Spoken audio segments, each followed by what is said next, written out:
The ballroom glittered under golden chandeliers, but the light felt colder than ice to Evelyn Hartman. 6 months pregnant, she stood in the entryway of the Beaumont Grand Hotel's annual charity dinner. Her satin gown stretched gently over her rounded belly. She had spent the entire afternoon convincing herself that she belonged here, that she was still the wife of James Hartman, one of the city's most powerful millionaires. From across the room she spotted him instantly. James had always been hard to miss. Tall, impeccably dressed, with that confident laugh that rolled like a polished marble down every conversation. But tonight, the warmth she once knew was directed entirely at the woman seated next to him. Vivienne Sloane. The name alone could curdle Evelyn's blood. 28, a social media influencer with 2 million followers, famous for her luxury lifestyle videos and endless string of men with deep pockets. She was the kind of woman who treated affection like an auction, sold to the highest bidder. And judging by the way she draped herself over James's arm, the bidding had already closed. Evelyn's fingers tightened around her clutch. She had been invited tonight out of duty. James insisted they keep up appearances for the sake of the company's image. But judging by the vacant seat beside him, appearances weren't his priority. The maitre d' intercepted her at the door with a polite smile. "Mrs. Hartman, right this way." Heads turned as she passed. She could hear whispers, the way people in these circles never bothered to lower their voices. "That's his wife?" "She looks tired." "Well, pregnancy will do that." She kept walking, her heels steady even though her chest felt like it was collapsing. As she approached the table, James finally looked up. His gaze flicked over her, a fraction of a second, before returning to Vivienne, as if Evelyn were no more interesting than a passing waiter. "Evelyn," he said coolly, "I didn't think you'd make it." "I said I would," she replied, keeping her voice calm. Vivienne smirked. "Oh, how sweet. You must be exhausted carrying all that extra weight." Her eyes dropped to Evelyn's belly in mock sympathy. A ripple of laughter passed around the table. Evelyn's cheeks burned, but she didn't move. "I'm fine," she said simply. James leaned back in his chair, swirling his wine. "Darling, maybe you should sit at one of the quieter tables near the back. This is more of a networking crowd." It was a public dismissal. A humiliation so sharp that Evelyn could almost hear the snap of something breaking inside her. She glanced around. The faces at the table ranged from pity to amusement. No one spoke up. No one defended her. Her seat was already taken. Vivienne had made sure of that. So Evelyn stepped back. The maitre d' hesitated, then led her to a small table tucked away near the kitchen doors. From there, she had the perfect view of her husband's performance. The charming host, the powerful businessman, the man who, just hours ago, had told her she shouldn't bother with this event if she didn't feel glamorous enough. Evelyn touched her stomach. The baby kicked softly, as if reminding her that she wasn't here alone. Dinner dragged on. Each burst of laughter from James's table was another twist of the knife. She could barely taste the food. She just sat in silence, her mind running over the last few months, the late nights, the excuses, the new cologne that wasn't for her. By dessert, James was on stage, delivering a speech about family values and integrity in business. The hypocrisy was so thick, Evelyn almost laughed. Vivienne sat in the front row, smiling up at him like she owned the world. When the applause ended, Evelyn stood. She walked past their table without looking at either of them. She knew if she stayed 1 minute longer, the tears threatening to spill would betray her. Outside, the cold night air hit her lungs like a shock.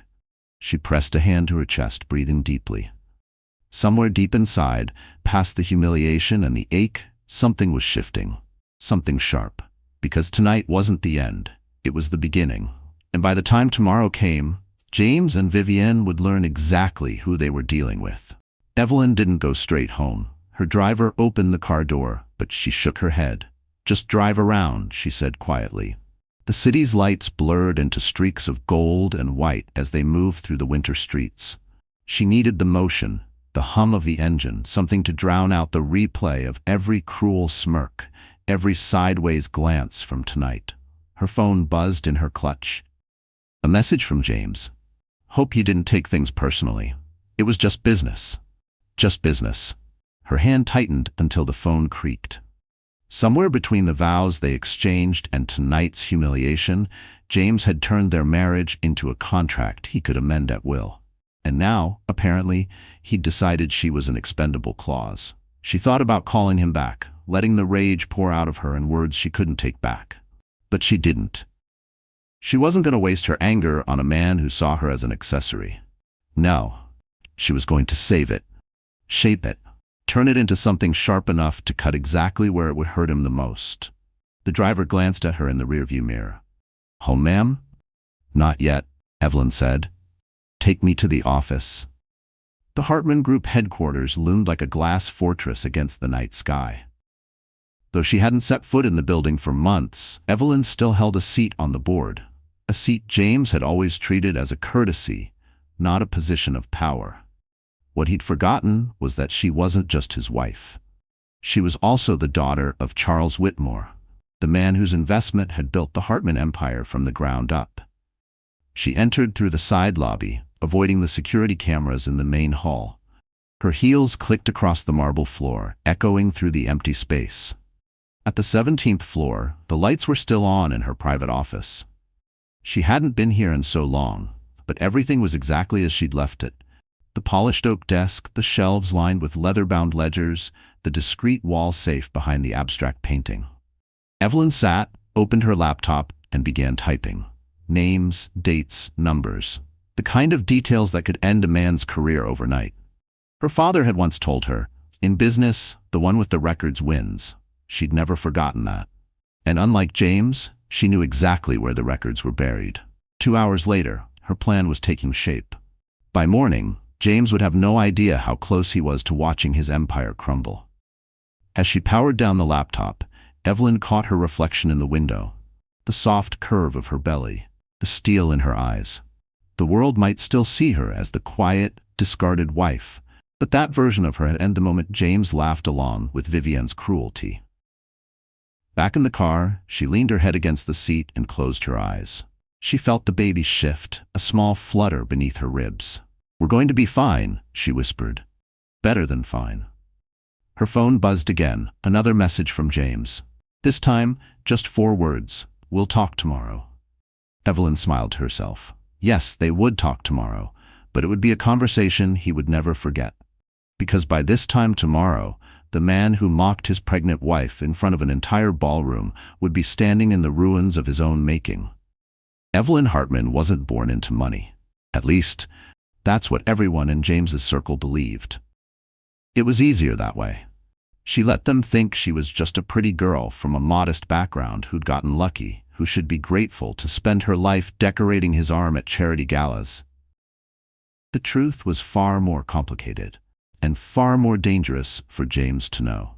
She grew up in a small coastal town in Maine, the kind of place where everyone knew which car belonged to which family.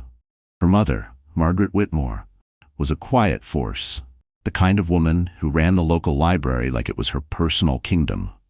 Her father, Charles Whitmore, was something else entirely.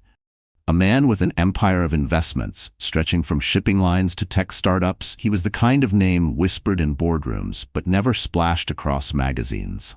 Her parents had raised her with one foot in 2 worlds, the warmth and humility of her mother's life, and the sharp strategic mind of her father's.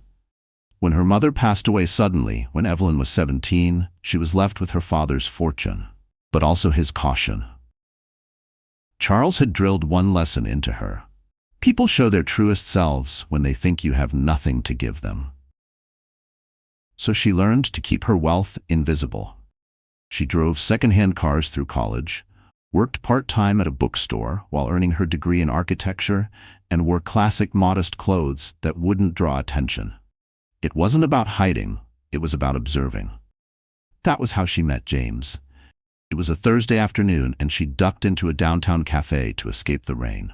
He was there in a tailored suit, laughing too loudly into his phone, the kind of man who made every inch of the space his own.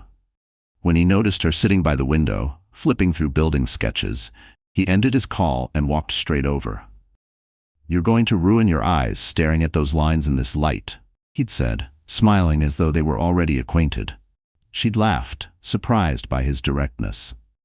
"I'm an architecture student." comes with the territory. He ordered them both coffee without asking, and by the time the cups were empty, she knew 3 things about him. He was ambitious, he was charming, and he was used to getting what he wanted. They began dating, and for the first few months, James was relentless in his pursuit.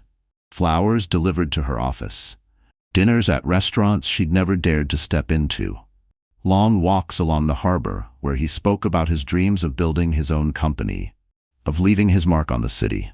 He told her she was different, that she made him feel grounded. She believed him. Within a year, they were married in an intimate ceremony on the Whitmore family estate, a location James had assumed was just some charming old property she'd rented for the occasion. She didn't correct him. In the early days, marriage felt easy. She designed the interior of their first home. He worked long hours, but always came home to her. They talked about children in abstract, dreamy terms. He would rest his head in her lap while she read, and she would fall asleep to the rhythm of his heartbeat. Then the cracks began to show. James's first big deal brought in more money than either of them had seen before, and with it came a new circle of people: investors, developers, influencers, people who thrived on appearances. He started dressing sharper, talking faster, dropping names like currency. At first, she admired his drive, but slowly she began to notice how he would hesitate to introduce her to certain people, how his hand would loosen from hers at the edge of a conversation, how he'd say, "My wife," in a tone that was both possessive and dismissive. He didn't know, and she didn't tell him, that she could have bought and sold his entire company twice over. She didn't want that to be the foundation of their marriage. She wanted him to love her for her. But the night at the Beaumont Grand Hotel changed something. As she sat in her car after the gala, replaying every insult, she thought about the girl from Maine who had learned to keep her power hidden. She realized James had never met the real Evelyn, and maybe it was time he did. Because the woman he thought he could humiliate in public wasn't just a wife. She was the heir to a legacy that could destroy him before breakfast. Evelyn had never been the type to chase attention. She preferred to stand at the edges of rooms, observing, letting others underestimate her. That was her greatest advantage. People showed their cards when they thought she had none. Her friends from the architecture world knew her as quiet but fiercely capable. In her final year at university, she had won a National Design Award for a sustainable housing project, one that caught the eye of several prominent developers. She had turned down offers with salaries that could have set her up for life, choosing instead to work on small, meaningful projects. She wanted to build things that lasted, not just in concrete and steel, but in the lives they touched. James never really understood that part of her. To him, success was measured in dollar signs and headlines. She remembered once showing him the blueprints for a community library she'd been commissioned to design pro bono. He'd smiled politely, kissed her forehead, and said, "That's cute, babe, but imagine what you could do if you charge what you're worth." She'd swallowed her frustration, telling herself they just had different measures of value. What James didn't know was that her father's will had been explicit. Her inheritance was hers alone, untouchable by any spouse unless she chose otherwise. The assets were scattered across trusts, shell companies, and holdings so complex that even the most determined investigator would take years to piece them together. Her only confidant in this was her godfather, Henry Lowell, a retired corporate lawyer who had been her father's right hand. He was the one who had taught her the finer points of corporate warfare: how to move assets quietly, how to dismantle a hostile takeover before it began. Evelyn had listened, learned, and stored every lesson away like ammunition. Over the years, she had quietly funded scholarships, women's shelters, and small businesses in struggling neighborhoods, all under the guise of anonymous donations. Power, she believed, wasn't in flaunting wealth. It was in using it without needing recognition. And yet, for all her quiet strength, she had a blind spot: love. She had believed James when he said he wanted a partner. She had believed that the man who brought her coffee in bed and listened to her late-night worries would never trade her dignity for a few laughs at a gala table. That blind spot had cost her. But not anymore. As the city slept that night, Evelyn sat in her study at home, surrounded by files Henry had sent over years ago. Each document was a reminder of the leverage she held and the choice she now faced. She could walk away, take her fortune, and disappear into a quieter life. Or she could do what her father would have done: play the long game and win. Her phone lit up with a message from Henry, time-stamped 2:17 a.m. "He's crossed the line. Call me in the morning. We'll start." Evelyn leaned back in her chair, her hand resting on her belly. The baby shifted, as if agreeing with the unspoken decision forming in her mind. Tomorrow, the world would still see her as James Hartman's pregnant wife. But soon enough, they would see her as something else entirely. The woman who could take everything from him and still sleep soundly at night. The Hartman Group headquarters was more than just an office building. It was James Hartman's stage. Rising 40 floors above the city's financial district, the glass and steel structure reflected the skyline like a mirror, a monument to ambition and ego.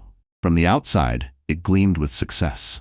On the inside, it thrummed with the relentless energy of a company that lived and died by the next deal. Evelyn had rarely been part of that inner machinery. James liked it that way. He'd once joked at a cocktail party, "My wife's the creative one. I'm the one who deals with the sharks." What the guests didn't know was that Evelyn could swim with sharks better than most men in the room. She just chose not to. Now, walking through the marble-floored lobby the morning after the gala, she could feel the weight of eyes on her. Word traveled fast in this building, and last night's humiliation had already made its rounds. 2 junior assistants stopped talking as she passed. A senior executive gave her a polite but tight smile, the kind that said, "I know, but I'm not getting involved." She stepped into the private elevator, swiped a key card James didn't know she had, and rode it straight to the top floor. The doors opened to his corner office, all panoramic windows, gleaming mahogany, and the faint scent of expensive cigars. James wasn't there. He was across town at a breakfast meeting with a potential investor. Perfect.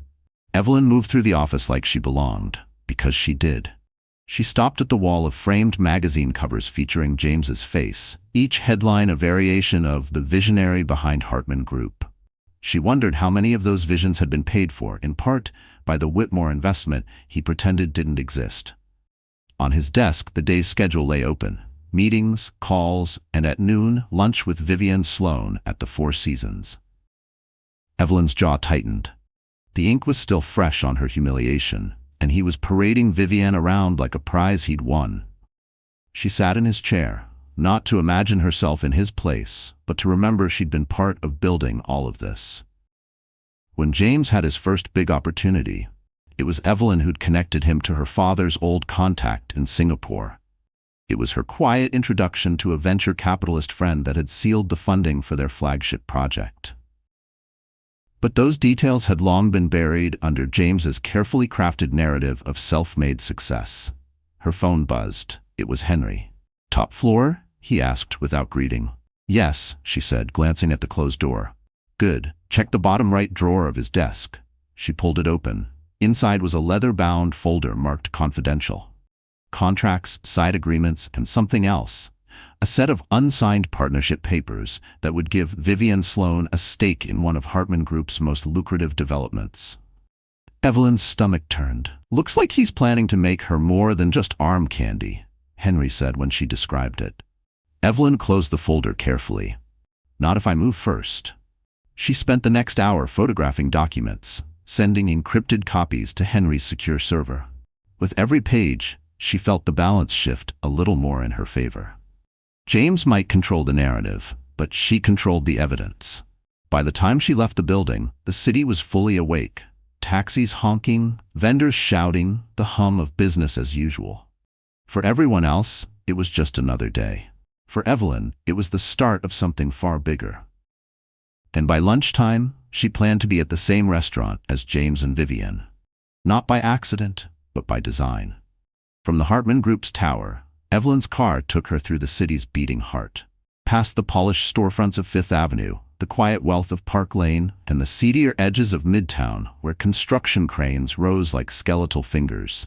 She saw the contrast everywhere. The world James loved to flaunt, and the one she preferred to move through unseen. Her next stop wasn't home. It was a discreet members-only cafe tucked behind a florist's shop. The scent of roses hit her the moment she stepped through the front, but the real business happened in the private booths at the back. It was here that her father had once held quiet meetings with people who preferred their power to be invisible. Henry was already there, nursing an espresso. His white hair and sharp suit made him look more like a senator than a retired lawyer. "You found the papers?" he asked as she slid into the booth. "I did, and they're worse than I thought," Evelyn said, pulling out her phone to show him the photos. Henry scrolled through them, his brow furrowing. Vivienne Sloan holding equity in a prime waterfront project? That's not just vanity, that's a setup for her to have long-term leverage over the company. Evelyn nodded. "If I stop that deal, I cut her out before she even gets her foot in the door." Henry leaned back, studying her. "And James?" Her jaw tightened. "James will be exactly where he put me last night, at the back table, watching while someone else takes his place." They discussed logistics, the timing, the people to approach quietly, the subtle ways to stall a deal without leaving fingerprints. Evelyn knew how these games were played, she just hadn't played them in years. But the muscle memory was still there. When they finished, Henry gave her a long look. "You're sure you're ready for this? Once you start, you don't get to stop halfway." Evelyn met his gaze steadily. "I'm ready." Leaving the cafe, she stepped into the sharp winter sunlight. Across the street, she spotted a familiar figure, Lila Monroe, a society columnist known for her sharp tongue and sharper pen. Lila had been at the gala last night, and she'd seen everything. "Evelyn Hartman," Lila called, crossing the street in heels that should have been impossible to walk in. "I was just about to call you. That little scene at the Beaumont? My readers are dying for details." Evelyn smiled faintly. "I'm sure they are. But what if I gave you something better? Something that would make Vivienne Sloan wish she'd stayed on social media instead of trying to play in the big leagues." Lila's eyes lit up. "You have my number." As Evelyn walked away, she felt the pieces clicking into place. James thought his humiliation of her would fade into gossip and then disappear. But she was going to make sure it became the opening chapter of a story he couldn't control. By the time she reached the Four Seasons for lunch, she'd arranged everything.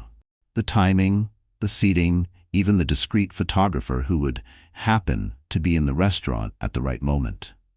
She paused at the entrance. Glancing through the glass, James was already there, leaning in close to Vivienne. His hand rested on hers like it belonged there. Evelyn straightened her coat, stepped forward, and pushed open the door. Because today, she wasn't the woman being sent to the back table. She was the one setting the stage. Vivienne Sloan had mastered the art of being noticed. At 28, she understood that power wasn't always about owning the table. Sometimes, it was about making sure everyone at the table was looking at you. She came from nothing, or so she claimed in interviews. "Grew up in a one-bedroom apartment, single mom, 3 jobs," she'd say, her voice trembling, just enough to make it believable. What she didn't mention was the years spent drifting between wealthy mentors, the luxury trips sponsored by men twice her age, or the fact that her Instagram empire had been built on borrowed handbags and rented sports cars.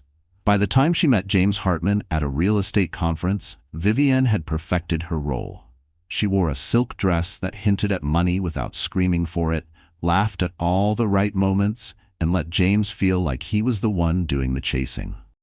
Within a month, she was a regular at his side, at industry dinners, rooftop parties, and weekends in the Hamptons. Vivienne understood James in a way few others did. He craved admiration, and he hated to feel replaceable. So she made herself indispensable. She praised his business instincts in public, flattered him in private, and never let a conversation go by without planting the idea that he could do better, that he deserved better, than a quiet wife who didn't even work in his world. It wasn't long before she'd begun whispering about image, about how investors preferred a power couple who looked the part. Evelyn, she implied, didn't look the part. Not anymore. James resisted at first. He was careful, worried about appearances. But Vivienne was patient. She played the long game, appearing at charity events by coincidence, sending thoughtful gifts to his office, even befriending some of his closest colleagues. The more present she became, the more Evelyn's absence stood out. By the time the Beaumont Gala came around, Vivienne knew she'd won. She'd maneuvered herself into the seat beside James at the main table, made sure Evelyn's place card was moved to the back.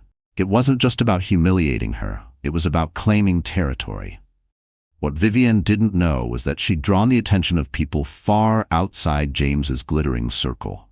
Lila Monroe had been watching her for months, gathering little inconsistencies in her self-made story, and Henry Lowell knew enough about her sudden financial windfalls to suspect she wasn't just after James's heart. Vivienne didn't care. She believed the rules didn't apply to her. After all, she'd gotten this far by rewriting them. That morning, as she slipped into a fitted cream blazer and diamond studs for her lunch with James, she wasn't thinking about Evelyn. She was thinking about the waterfront development deal James had promised to bring her in on. Equity, influence, a seat at the table. The kind of security that would keep her relevant long after her looks began to fade. She glanced at herself in the mirror, lips curving. In her mind, Evelyn was already out of the picture. But Vivienne had never played against someone who could pull the rug out from under her before she even realized the game had changed. If Vivienne was the spark, James was the fuel. James Hartman had always considered himself a self-made man, a narrative he guarded fiercely. In truth, his early ventures had been propped up by Evelyn's quiet introductions and her father's discreet capital. But over time, James began to believe his own myth. He liked the way people deferred to him in meetings, the way journalists angled their questions as though he'd single-handedly built his empire from scratch. Power, for James, was addictive, and like any addict, he needed a bigger hit each time. The small real estate flips that once excited him now felt beneath him. He wanted skyscrapers, waterfront projects, entire neighborhoods stamped with the Hartman name. But ambition had a price. The larger his deals became, the more he needed investors who valued optics as much as numbers. That's where Vivienne came in. She understood that James needed more than financial backing. He needed someone who could make him look untouchable. Together, they crafted an image. The magnetic power broker and his glamorous partner, photographed at openings, premieres, and high-profile charity events. Evelyn, with her understated dresses and preference for quiet corners, didn't fit that picture. At first, James justified it to himself. "It's just PR," he told colleagues when they noticed Vivienne's increasing presence. "Evelyn's fine with it." He told himself it wasn't betrayal if it served the business. But somewhere along the way, the lines blurred. Dinners turned into weekends away. Weekends turned into whispered plans for a shared future. By the time of the Beaumont Gala, James had stopped thinking about how Evelyn might feel. He saw her as part of the past. Someone who had helped him get started but had no place in the empire he envisioned now. The public dismissal at the gala wasn't an accident. It was a message to both Evelyn and everyone watching. She no longer mattered. James liked to think he was in control. He didn't realize that Vivienne was already positioning herself for the moment she wouldn't need him anymore. That the equity stake in the waterfront project wasn't just a gift, it was her insurance policy. That morning, as he reviewed his schedule, James was focused on closing a deal over lunch with Vivienne. He didn't notice the gaps in his desk drawers, the faint scent of Evelyn's perfume lingering in his office, or the fact that a very different kind of meeting was being arranged for him, one he would have no control over. Because while James and Vivienne thought they were playing Evelyn, they were about to learn they'd been playing on her board all along. And the woman they had underestimated was moving her pieces into place faster than they could see. The Four Seasons restaurant was the kind of place where deals worth millions were made over a glass of vintage wine. Private booths lined the walls, but the real theater happened in the open, where the city's power players could see and be seen. Evelyn knew this when she walked in. She also knew exactly where James and Vivienne were seated. The corner table near the main window, a spot chosen for visibility as much as privacy. She didn't march straight over. Instead, she greeted the matinee like an old friend, slipping him a folded bill and murmuring something in his ear. Within seconds, she was being escorted to a table 2 spots away from theirs, close enough to hear their voices without straining. James looked up briefly, his smile faltering when he saw her. Vivienne turned, her perfectly painted lips curving in a small, satisfied smirk. Evelyn didn't acknowledge them. She ordered tea, opened her leather-bound planner, and began to write notes as though she had all the time in the world. But under the table, her phone was already sending a message to Lila Monroe. Now, across the room, a discreet photographer raised his camera. The first shots were of James and Vivienne, leaning close, laughing over shared plates. Then came the next set, James glancing nervously toward Evelyn, Vivienne looking suddenly less comfortable, the three of them caught in the same frame. The maître d' returned, whispering something to Evelyn. She nodded, stood, and walked toward James's table with a poise that made every head in the room turn. "James," she said, her voice carrying just enough to be heard by the neighboring tables. "I believe you have something that belongs to me." Vivienne's eyes flickered. "Excuse me?" Evelyn ignored her. "The waterfront development?" she said to James. "My father's investment seeded that project. You've conveniently forgotten to mention that." James's jaw tightened. "This isn't the place." "It's exactly the place," Evelyn interrupted, her tone crisp.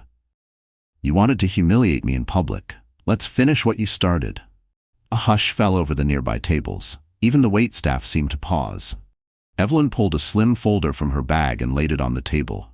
"These are copies of the original agreements, including the clause that requires my approval for any equity transfer, which means Vivienne's little stake in the project, legally worthless without my signature." Vivienne's face flushed. "You can't just—" "Oh, I can," Evelyn said softly, "and I will." She left the folder on the table, turned on her heel, and walked out, past the photographer, past the gawking diners, past the maître who looked like he'd just witnessed a scene from a movie.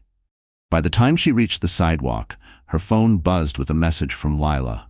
"Front page tomorrow. You'll want to see it."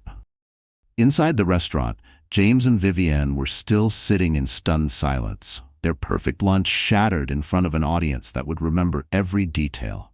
The fallout began before Evelyn even made it home. Her car had barely turned onto Park Avenue when her phone started buzzing non-stop. Texts from friends, acquaintances, even strangers who had been at the Four Seasons. The story was already moving faster than she'd anticipated. Someone had posted a blurry photo to social media. James, mid-argument, Vivienne looking flustered, Evelyn standing over them with that calm, unshakable expression. By the time she stepped into her townhouse, Lila Monroe's message was waiting with a screenshot of her draft headline. "Heiress outs husband's mistress in $200 development power play over lunch." Henry called next. "You made the front page before the paper even went to print," he said, a note of approval in his voice. "You've effectively frozen the waterfront deal. No investor is touching it until the ownership questions are settled." "Good," Evelyn replied, slipping off her coat. "Let them stew." Meanwhile, at the Hartman Group offices, the ripple effects were immediate.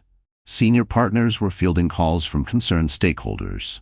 Junior employees whispered in the hallways, refreshing their phones for updates. The PR team scrambled to draft a statement, but every version James approved seemed to make things worse, either by downplaying Evelyn's involvement, which investors didn't like, or by denying Vivienne's role, which no one believed. Vivienne tried to call Evelyn twice that afternoon. Both times, Evelyn declined without a word. She didn't need to hear Vivienne's spin. She'd already won this round. That evening, a new photo began circulating online. A candid shot of Evelyn leaving the restaurant, sunlight catching the edge of her coat, the faintest smile on her lips. The caption read, "The calm after the storm." By nightfall, the hashtag Hartman Lunch was trending. Some posts were gleeful gossip, others were surprisingly supportive, praising Evelyn for standing her ground in such a public way. But Evelyn knew this was only the first strike. Public humiliation might bruise James's ego, but it wouldn't end the game. He was too proud, too desperate to maintain his image. And Vivienne? Well, she wouldn't walk away without a fight. As she sat in her study that night, sipping tea, she allowed herself one small moment of satisfaction. The board was set. The pieces were moving. And tomorrow, she planned to make a move that would force both James and Vivienne into a corner they couldn't escape. The morning after the restaurant scene, the city woke up talking about Evelyn Hartman. Newspapers ran her photo alongside headlines about corporate betrayal. Talk shows debated whether she was a calculating heiress or a wronged wife finally fighting back. But inside her townhouse, Evelyn didn't feel victorious. Not yet. She woke early, the winter light pale through the curtains, and sat on the edge of her bed. Her body ached, not just from the pregnancy, but from the emotional strain of the past 48 hours. She pressed a hand to her belly, feeling the slow, steady kicks, and wondered if her child could sense the tension she carried. Her phone kept buzzing on the nightstand. She ignored it. She didn't want to read more gossip or field more "Are you okay?" messages from acquaintances who hadn't cared 2 days ago. She wanted quiet. In the kitchen she made tea, but even the familiar ritual felt off. The house was too still. Her mind wandered to the early years with James, before the deals, before Vivian. She remembered the weekend they'd painted the nursery in their first apartment, how he'd gotten more paint on himself than the walls, how they'd fallen asleep on the floor with rollers still in their hands. She'd loved him then. And some part of her still grieved for that man, even if he no longer existed. By mid-morning, the weight of it all began to press harder. She walked into her study, intending to organize her notes on the waterfront project, but instead found herself sinking into the leather armchair, staring at the window. The city outside was alive and loud, but she felt disconnected, like she was watching it from behind glass. The truth was, even with her resources, her connections, and her plan, Evelyn was tired. Fighting back required energy, and the pregnancy had already left her drained.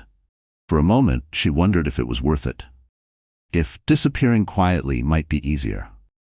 The thought unsettled her. She had never been the type to run, but the idea lingered in the back of her mind, a dangerous whisper. That's when her phone rang again, this time Henry's name flashing on the screen. She almost didn't answer. When she finally did, his voice was sharper than usual. "Evelyn, we need to talk. Things just escalated." She sat up straighter, her fatigue pushed aside. "What happened?" "James is moving faster than we thought. He's called an emergency board meeting for tomorrow. My guess? He's going to try to strip you of your voting rights." Her pulse quickened. "He can't. Not without a majority." "True, but if he's desperate enough, he might have found a way." Evelyn stood, crossing the room to the desk. Her reflection in the window looked steadier now, the slump gone from her shoulders. The moment of doubt was fading, replaced by the familiar edge of determination. If James wanted a war inside the boardroom, she would give him one, and she wouldn't just play defense. While Evelyn was regaining her focus, the rest of the city was still buzzing. Vivian spent the morning on damage control, calling her PR contact and sending carefully worded statements to lifestyle bloggers she'd once courted for glowing features. This was all a misunderstanding, she claimed. Business and personal lives sometimes overlap. That's all. But no amount of spin could erase the images from the Four Seasons. The photograph of Evelyn standing at their table had already become a meme, paired with captions like, "Don't mess with the quiet ones," and "Corporate chess, not checkers." For James, the humiliation cut deeper. His phone was flooded with calls from investors demanding explanations. His own board members were questioning his judgment, not just for getting involved with Vivian, but for letting the situation go public. He blamed Evelyn for orchestrating the spectacle, which, in his mind, justified whatever came next. That afternoon, Henry sent Evelyn a discreet update. "Vivian's been making calls to secure allies for James. Looks like she's promising them access to the waterfront project in exchange for their votes." Evelyn read the message twice, then set her phone down. She could feel the walls closing in. The pressure from the board, the relentless media coverage, the calculated moves by James and Vivian. For a brief moment, the exhaustion returned, heavier than before. She walked to the nursery, still only half furnished, and stood by the window. Outside, the bare winter trees swayed in the wind. "This is for you," she whispered to the baby. "We're not letting them win." The words steadied her. By evening, she was back in her study, pulling files from the locked cabinet, arranging documents in neat piles. The faint hum of the city outside felt different now. Not distant, but alive with possibility. Henry called again just before midnight. "I've set up a meeting for you with 2 of the most influential board members. They've stayed neutral so far, but I think they can be convinced to side with you." Evelyn glanced at the clock. "Then tomorrow isn't just about surviving James's move. It's about ending his control altogether." And if that meant showing the board exactly what kind of man James Hartman really was, she was ready to strip away every illusion he'd built. The next morning, Evelyn arrived at the Hartman Group headquarters before sunrise. The city was still wrapped in shadows, with the streets slick from an overnight drizzle. She didn't need an audience for what was coming. Not yet. Henry met her in the underground parking garage, handing her a slim black briefcase. "Everything you'll need is in here," he said. Inside were documents Evelyn had been keeping hidden for years. Original investment records from her father's trusts, private correspondence showing that James's first major deal had been secured with Whitmore Capital. And, most damning of all, proof that James had used company resources to fund personal expenses with Vivienne. "These will do more than stop him from stripping your voting rights," Henry said quietly. "If you wanted, they could end his career." Evelyn ran her fingers over the edges of the papers. She had kept these locked away, not because she couldn't use them, but because she'd hoped she would never have to. The boardroom was already filling when she walked in. The long mahogany table gleamed under the recessed lighting, and the skyline stretched beyond the floor-to-ceiling windows. James stood at the head of the table, his smile tight, Vivienne seated just behind him like a silent shadow. "Evelyn," James said, his tone dripping with forced politeness, "glad you could join us. We have a lot to discuss." She took her seat without replying, placing the briefcase on the table.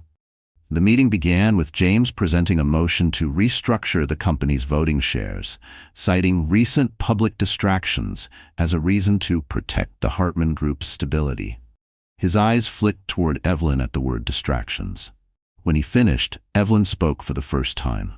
"Before the board votes, I think it's important they have all the facts." She opened the briefcase and began laying out the documents one by one. The room went silent as she explained each piece. The seed capital from the Whitmore Trust that had launched James's first project, the contractual clauses giving her approval rights over major developments, and finally, the expense reports linking company funds to luxury trips with Vivienne. Vivienne shifted in her seat. James's jaw clenched. "These aren't rumors," Evelyn said calmly. "These are records, and they paint a very different picture from the one you've been selling." One of the senior board members leaned forward. "Mrs. Hartman, are you suggesting that without Whitmore Capital, the Hartman Group wouldn't exist?" Evelyn met his gaze. "I'm not suggesting it. I'm stating it as fact." The weight of her words settled over the room. James's carefully constructed image, the self-made visionary, was unraveling in front of the very people whose support he needed most. And for the first time, Evelyn saw fear flicker in his eyes. A low murmur spread through the boardroom as the documents were passed from hand to hand. The senior members took their time, reading each page, their expressions shifting from curiosity to unease. James tried to recover. "This is a gross misinterpretation. It's a record," Evelyn cut in smoothly. "And as you all know, the Whitmore Trust still holds 28% of the company's voting shares. My shares. Which means any attempt to restructure without my consent is not just unethical, it's illegal." Henry, seated at the far end of the table as her advisor, spoke up for the first time. "And if these expenditures involving Miss Sloan were ever to be examined by the SEC, we'd be discussing more than just corporate governance. We'd be discussing criminal liability." Vivienne's composure cracked. She leaned toward James, whispering urgently, but her voice carried just enough for Evelyn to catch. "You said she didn't have proof." Evelyn allowed herself the smallest of smiles. "You underestimated me, Vivienne. Both of you did." One of the longest-serving board members cleared his throat. "I think it's clear that any vote to alter the company's structure today would be ill-advised. My recommendation is that we table this discussion until the outstanding issues are resolved." The motion to postpone passed unanimously. James's attempt to strip Evelyn's voting rights was dead before it left the ground. But Evelyn wasn't done. She stood, gathering her papers. "One more thing. I'll be reviewing all major projects initiated in the last 18 months. If I find evidence of misconduct, I won't hesitate to take it to the authorities." The message was clear. The balance of power had shifted. As the board members filed out, Vivienne rose abruptly, her heels clicking against the polished floor. "This isn't over," she hissed, low enough that only Evelyn could hear. Evelyn didn't flinch. "Oh, I know," she replied. "But now we're playing my game." Henry fell into step beside her as they left the room. "You realize you just set off a chain reaction," he murmured. "That's the idea," Evelyn said, her voice steady. Because this was no longer about defending herself. It was about taking back everything James thought he could steal. For the first time in months, Evelyn felt the air in her lungs expand without resistance. The boardroom battle had been a turning point, not just in the company, but in herself. She didn't go home after the meeting. Instead, she headed to a quiet brownstone in Soho that had been converted into a private atelier. Inside, rows of gowns hung like pieces of art, and the faint scent of jasmine filled the air. The designer, a longtime family friend named Celeste, looked up from a work table. "Evelyn," she said warmly, "I was wondering when you'd call." "I need something," Evelyn said, her voice low but certain. "Something that makes a statement without me saying a word." Celeste smiled knowingly. "Ah, you're ready." For hours they worked together, selecting fabrics, choosing silhouettes, tailoring every detail. The dress they settled on was a deep emerald silk that seemed to shift shades under the light, with a cut that balanced elegance and quiet authority. It wasn't about being provocative. It was about being undeniable. When Evelyn left the atelier, the dress was carefully packaged along with a matching coat and heels. She had a specific event in mind, the annual winter charity ball, an evening packed with New York's most influential names, and one James would never miss. Back at her townhouse, she called Lila Monroe. "You'll be at the ball?" Lila's laugh was all the answer she needed. "Front row, darling, and I'll make sure the right cameras are watching." That evening, she met Henry in her study to finalize the next steps. They went over acquisition strategies for several smaller firms James had been eyeing, companies that could shift the Hartman Group's leverage if they aligned with Evelyn instead. She wasn't just holding her ground anymore, she was expanding it. Before Henry left, he glanced at the garment bag hanging by the door. "You're going to cause a stir," he said. "That's the point," Evelyn replied, a faint smile on her lips. Because when she walked into that ballroom, she wasn't going to be the woman James had tried to humiliate. She was going to be the woman he could never reach again. The night of the winter charity ball arrived with a thin veil of snow over the city. The grand ballroom of the Beaumont Hotel was lit like a scene from a dream, crystal chandeliers casting warm light over gold-draped tables, the air alive with the hum of money and influence. James was already there, wearing his most expensive tuxedo, Vivienne on his arm in a silver gown that shimmered under the chandeliers. They moved through the crowd like they owned the room, greeting old allies, smiling for the photographers. That illusion shattered the moment Evelyn walked in. Conversations paused mid-sentence, heads turned. The emerald silk of her gown caught the light with every step, her coat draped effortlessly over her shoulders. She wore no necklace, no ostentatious jewels, just diamond studs and a calm, unshakable expression. James's smile faltered. Vivienne's hand tightened on his arm. Evelyn didn't rush to confront them. She didn't need to. Instead, she made her way through the crowd with quiet confidence, stopping to greet the city's most influential figures. The mayor's wife, a venture capitalist who'd once funded James, a media mogul with a personal grudge against him. Each handshake, each brief conversation was another subtle reminder that her network was deeper and older than James's glittering circle. Lila Monroe trailed behind, her camera phone discreetly capturing every moment. She whispered to Evelyn at one point, "These shots are going to break the internet." The real moment came an hour later, when the charity auction began.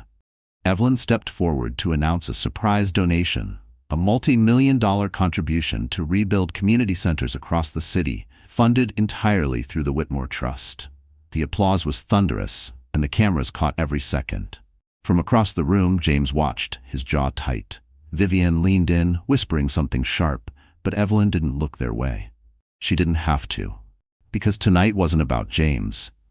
It was about reclaiming her place, not as someone's wife, but as someone the entire room now recognized as a power in her own right. And as the evening wound down, Evelyn knew the real confrontation was coming, and it would happen on her terms. 2 days after the winter charity ball, the Hartman Group held its quarterly investor meeting at the Plaza Grand Hall. It was meant to be a polished display of growth and ambition, a chance for James to prove the company was still strong after the public drama.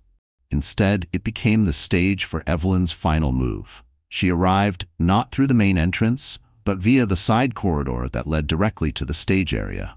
Henry was already waiting with a folder of carefully prepared documents and a single flash drive. "Once this starts," Henry warned, "there's no walking it back." Evelyn's expression was calm. "I'm not here to walk anything back." The meeting began with James taking the podium, his voice smooth as he presented graphs, projections, and carefully worded reassurances. Vivian sat in the front row, perfectly composed, projecting the image of a supportive partner.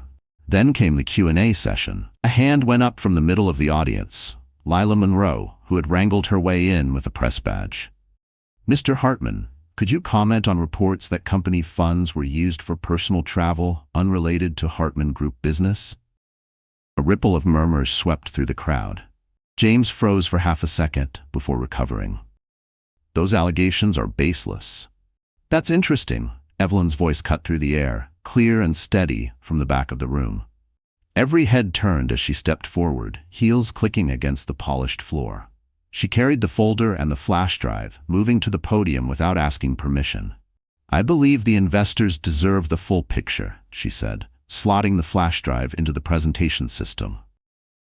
The screen behind her flickered, then filled with scanned documents, expense reports, travel itineraries, and images tying James directly to unauthorized spending. Gasps filled the hall. "These are verified records," Evelyn continued. "They show not only misuse of company funds, but deliberate concealment of those transactions. As majority shareholder through the Whitmore Trust, I am initiating a formal motion for James Hartman's removal as CEO, effective immediately." James's voice rose, sharp and desperate. "You can't do this." "I already have the votes," Evelyn said simply. The tension in the room was electric. Investors whispered, some nodding in approval, others stunned into silence. And in that moment, Evelyn knew the outcome was no longer in doubt. She had just taken everything James had built in front of everyone who once believed in him. The room erupted into controlled chaos. Some investors stood, demanding immediate clarification. Others leaned in toward one another, voices low but urgent. The board members seated near the front quickly gathered in a huddle, their faces pale. Henry stepped forward, handing Evelyn a sheet of signatures, the formal consent from a majority of voting shareholders. "It's done," he whispered. The chairman of the board took the microphone. "Given the evidence presented and the consensus of the shareholders, we accept the motion. Effective immediately, James Hartman is removed as CEO of the Hartman Group." A stunned silence fell over the room. James's face drained of color, his lips parting as if to argue, but no words came. Vivian's composure shattered. She stood abruptly, grabbing her purse, muttering something under her breath as she stormed toward the exit. Cameras followed her every step. Lila Monroe was already typing furiously on her phone, no doubt sending out the first wave of headlines. Evelyn didn't gloat. She simply stepped back from the podium, letting the reality settle in for everyone watching. She'd come not to humiliate for the sake of humiliation, but to reclaim what was hers and to protect the legacy her father's trust had built. As James was escorted out by 2 security personnel, he glanced back at Evelyn. His expression wasn't just anger, it was disbelief. He had never truly believed she had the power to take him down. The meeting adjourned in a storm of chatter and flashing cameras. Outside the plaza, reporters clustered on the steps calling Evelyn's name, shouting questions about her next move. She paused only once, turning toward the cameras. "My focus," she said calmly, "is ensuring the Hartman Group operates with integrity and accountability, values that should never be negotiable." The clip would air on every major network that night.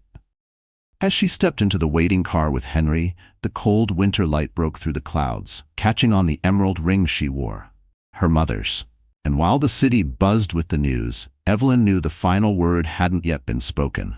That would come in the way she rebuilt everything James had tried to destroy. In the weeks following James's removal, the Hartman Group underwent a quiet but decisive transformation. Evelyn, now formally recognized as the company's acting chairwoman, worked closely with the board to review every ongoing project. Questionable contracts were dissolved. Resources were redirected toward developments that aligned with her father's original vision: sustainable, community-focused, built for longevity rather than flashy headlines. The press followed her every move, but the tone had shifted. She was no longer framed as the humiliated wife. Instead, headlines read, "Evelyn Hartman, from socialite to CEO, and the heiress who took on the empire and won."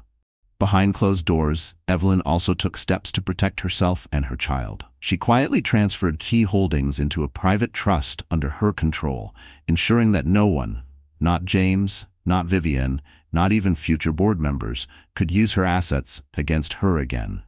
James, meanwhile, had all but vanished from the public eye. Reports surfaced of him selling off personal properties to cover mounting legal fees. The SEC had opened a preliminary investigation into the misuse of corporate funds.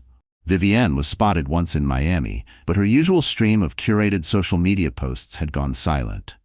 On a crisp March morning, Evelyn attended the ribbon-cutting ceremony for the first of the community centers funded by her winter charity ball pledge. Children raced across the new playground, while parents stood nearby, watching with grateful smiles. Reporters were there too, but for once, Evelyn didn't mind the cameras. During her short speech, she looked out at the crowd and felt a deep calm. "This isn't just about buildings or businesses," she said. "It's about creating spaces where people feel safe, respected, and valued, where no one can take away your dignity." Afterward, as she mingled with the families, one young woman approached her, holding a toddler on her hip. "I saw what you did," the woman said quietly. "At the restaurant and after. You reminded me we don't have to accept being treated like we're less than we are." Evelyn felt a lump rise in her throat. "No," she agreed. "We never do." Because her victory wasn't just in what she'd taken back. It was in proving to herself and to anyone watching that strength isn't always loud, but it is always unstoppable. Spring in New York came late that year, but when it arrived, the city seemed to glow. Evelyn's townhouse garden bloomed in soft pinks and whites, and for the first time in a long while, she felt at peace in her own home. One Saturday morning, she stood by the nursery window, cradling her newborn daughter. The baby's tiny fingers curled around hers with surprising strength. Evelyn looked down at her and smiled. "You'll never have to wonder if you're enough," she whispered, "and you'll never let anyone tell you otherwise." Henry visited later that day, bringing flowers and a stack of finalized legal documents confirming Evelyn as the permanent CEO of the Hartman Group. "It's official," he said with a grin. "Your name's on the door now. No one can take it away." She placed the papers on the mantel without ceremony. Her focus wasn't on titles anymore. It was on what she could do with them. Plans were already in motion to expand the community center program statewide, to mentor young women entering business, to create scholarships for those who, like her, had once been underestimated. That evening, Lila Monroe published her final piece on the saga, pairing a candid photo of Evelyn holding her daughter with the headline, "She didn't just survive, she rebuilt." The article ended with a quote from Evelyn. "People think power is about control. It's not. Real power is the ability to walk away from what diminishes you and to build something better in its place." The piece went viral overnight. Women from all over the world sent messages sharing their own stories of walking away, of starting over, of refusing to be defined by someone else's betrayal. Evelyn read a few before bed, her daughter sleeping soundly beside her. She knew the world would keep moving, that new challenges would come. But she also knew one thing with absolute certainty. She had taken back her life. And in doing so, she'd shown that no matter how public the fall, the rise could be even greater. All right, so that's how our story comes to an end. And my dear friends, if you're still here with me right now, it means something in this journey has touched your heart in a way words can't quite capture. Maybe it's Evelyn's courage, maybe it's the way she rebuilt her life after the storm, or maybe it's the quiet reminder that no matter how far we fall, we can always rise again. The Stoics used to say, you have power over your mind, not outside events. Realize this. and you will find strength. Evelyn's story is living proof of that. She couldn't control James's betrayal or the public humiliation, but she mastered her own response. She didn't let anger consume her, nor did she let fear dictate her choices. Instead, she chose clarity, dignity, and action. And isn't that what life so often demands from us? To face the moments we never asked for, and still decide who we will be in them. Marcus Aurelius once wrote, "The best revenge is not to be like your enemy." Evelyn didn't just defeat James, she rose above him, turning her pain into purpose, her scars into strength. Maybe you're going through your own version of that story right now. Maybe you've been underestimated, hurt, or left behind. Let this be your reminder. You are allowed to start over. You are allowed to protect your peace. And you are allowed to create a life so good it silences every doubt ever thrown at you. If this story has stirred something in you, a little spark of courage, a little more belief in your own strength, then don't keep it to yourself. Like this video, share it with someone who might need to hear it tonight. And subscribe so we can keep walking through these powerful journeys together. Because here, in this space, we don't just tell stories. We find pieces of ourselves in them, and we rise.